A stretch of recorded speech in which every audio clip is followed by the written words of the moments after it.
welcome back to my channel. It's Jasmine. For those who are new, I'm a casual reseller on the US and Canadian Poshmark app as well as eBay. For today's video, I'm going to go over step by step on how to make a basic Google document to track your inventory. This will go over how to make tables, use formulas, and what you should really include in your tracking document. If you like reselling content like this, be sure to give this video a thumbs up and hit that subscribe button. So this is Microsoft Excel.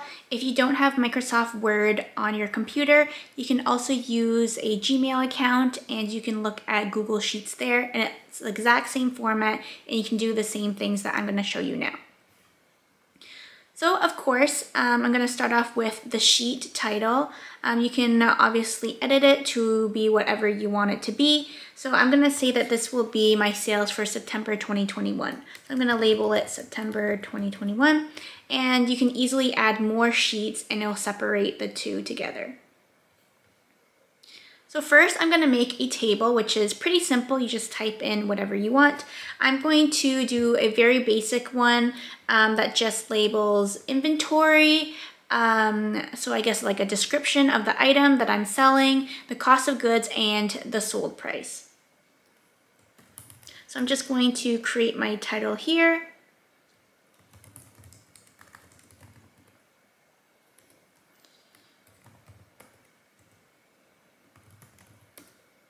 I forgot to mention that I'm also going to include a profit column as well, and the sold date.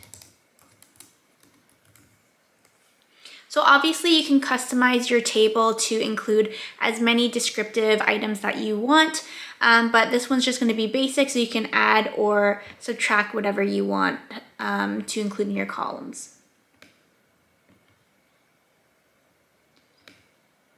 In order to make this a little bit more organized, I'm just going to draw a line between my title and the things that we are going to list as things sell. So there's an easy button here, which you can easily just add the bottom border, and you just click that and then a line will appear. And you can obviously change the size of each column that you want to include. Obviously the item will probably be a little bit bigger because you're going to be describing the item, whereas other columns will just be numbers, so those columns can be shorter. Okay, so let's say you sold a Lululemon tank. I'm just going to put that here. Cost of goods, estimate $5, sold price $30.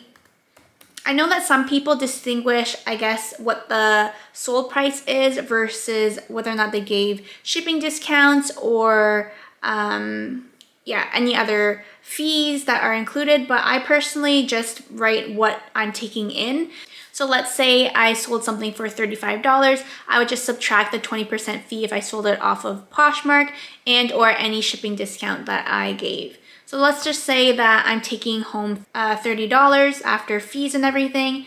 So my profit, what you want to do is create a formula so that it'll automatically calculate what your profit will be. So what you have to do is write an equal sign, and an equal sign is it just tells the Excel spreadsheet that you are going to create a formula. And these formulas are what's going to make it really easy to see what your profit is and see what other things that you want to calculate, and I'll get to that more later. So obviously you're going to do equals. You're going to select the cell that contains the number or the value that you are working with. So I'm going to do equals, click C number 2, which is 30, and then subtract B number 2 and then enter. So obviously it calculates what 30 minus 5 is, which is 25, and it will calculate your profit there. So let's say I sold this on September 15th.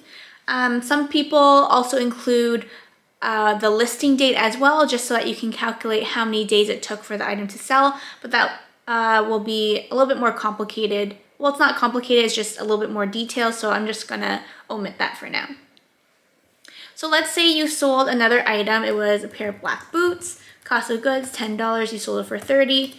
You can go back to D2, which has the formula in there, and you just need to wait until you have that plus sign over that little bottom right hand corner, and you can drag that down and it'll automatically apply that formula to all of the ones that you drag to. So I only dragged it to cell 20, but you can see that it automatically calculated the same formula into that next sale. So 30 minus 10 is 20, so you can see that it automatically applied that. So I am just going to fill this in, and then again, another example, I'm just gonna say we sold a dress. So again, it automatically applied there. So I know that a lot of people like to calculate the totals for the month. So some people do it at the very bottom of the chart, but I like to leave the bottom empty just in case I'm selling a lot of items and I sell more than I guess where my boundary is. So I like to put it to the side here, and I'm going to do total cost of goods, total sale price, and then I guess total profit. So again, you can just extend the column to fit, and I'm just going to create a border so it looks a little bit more organized. So again, we're going to create a formula to include the calculations that we want to do. So total cost of goods. So we have to write equals and then the sum, bracket, and then select what you want, enter. Okay, so it added it together. So similarly, you want to do that for your total sales, equals sum, bracket, and then select all your values.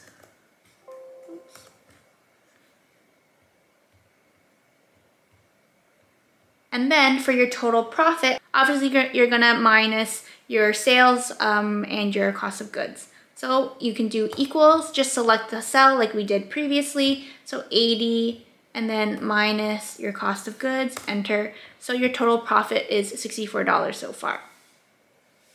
So that's like the basics of kind of how to use Excel to work in your reselling business. You can use this for multiple platforms by just creating another sheet if you want it to be completely separate.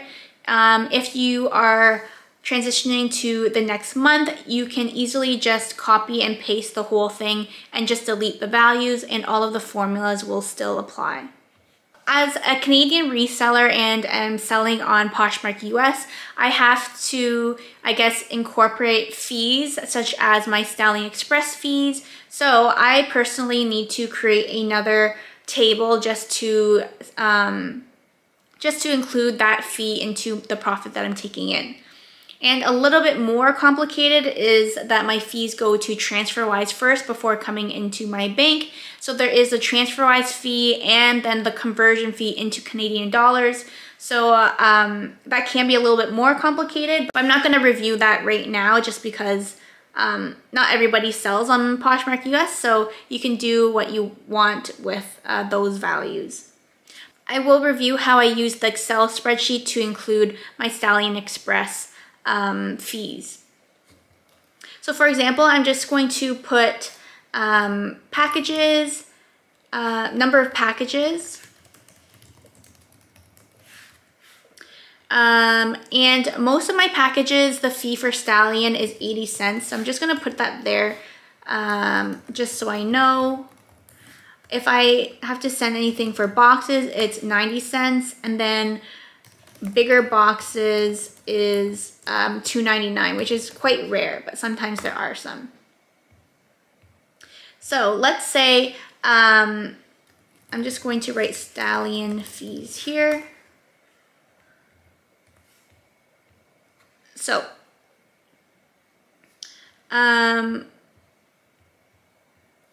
so this will kind of be an example of what you can do, but there are, of course, many different ways that you can, I guess, record the fees that you are paying for your packages. So for example, let's say my boots were $2.99 for the delivery fee, and the other two were 80 cents.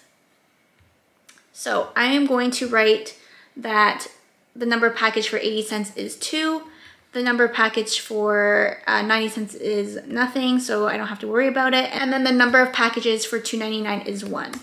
So if I want to, I guess, record the total stallion fees, all you have to do is equals, you can do 0.8 times the number 2, so that would be sell else 8, and then plus $2.99 times 1, and you can obviously include the other one as well, but it won't make a difference for now because it's blank.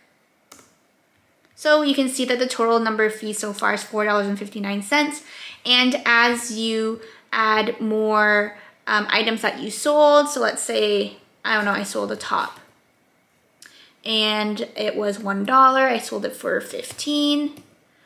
So, and let's say this delivery fee was actually 0.9, so 90 cents. You just have to update this column here, click 1, and it should update. Oh, yeah, okay, so it's because I didn't collect. So I made a mistake in the formula. So it actually has to be times L9 rather than 0. I put the 0 instead, so. Okay, so it added 90 cents to the total. Again, if you want to see if the formula works and everything, I'm going to do another example. And let's say this was, again, 90 cents. So I'll update this as 2. And then you can see that it added, again, another 90 cents. So again, if you want to include your stallion fees to your profit, you can just write another description. So total profit minus stallion. And you just need to do equals, click your total profit button, minus, and click the cell that has the stallion. So you can see that your total profit after fees of Stallion Express, that it's $81.61. So I also use Excel spreadsheets to keep track of my inventory. You don't have to, but it's just an example of what you can do because it just makes it really easy. It's easier than recording it in a book just because it calculates everything for you pretty fast as well and simple. So as for my inventory, I would do something similar to this, except I obviously don't have a sales price. So I would just list all the items that I'm collecting and then include the cost of goods. And you can also create a formula of the sum of your total cost of goods, just so that you know how much money that you're out that has been invested in your inventory. So that actually will conclude today's video. Hopefully this gave you a really simple and basic tutorial on how to use Google Docs to track your inventory. It's really simple, and once you get used to, you know, the formulas and everything, you can expand your table as far as you want to. You can add other columns, things that you find that are important, such as, I don't know, sell-through rate, like days elapsed that it took for your item to sell. All of those things are important. What things are selling better for you, how fast things are selling. So those are things that you can always add to your table if you want to expand the table. And it's really easy to do. I just want to go over how to use, I guess, the formulas, because not everybody uses Google Docs or knows how to use it. But this is a very simple way on how to track your inventory instead of maybe writing things on a piece of paper, having to use calculators. This will obviously do everything for you. So that concludes today's video. Hopefully you found this helpful. This is not exclusive to just Poshmark. You can use this for all selling platforms, including eBay, just whatever platforms that you do sell on. And you can repeat this process as many times as you want. It will never change. So again, thanks for watching, and I'll see you in my next one. Bye.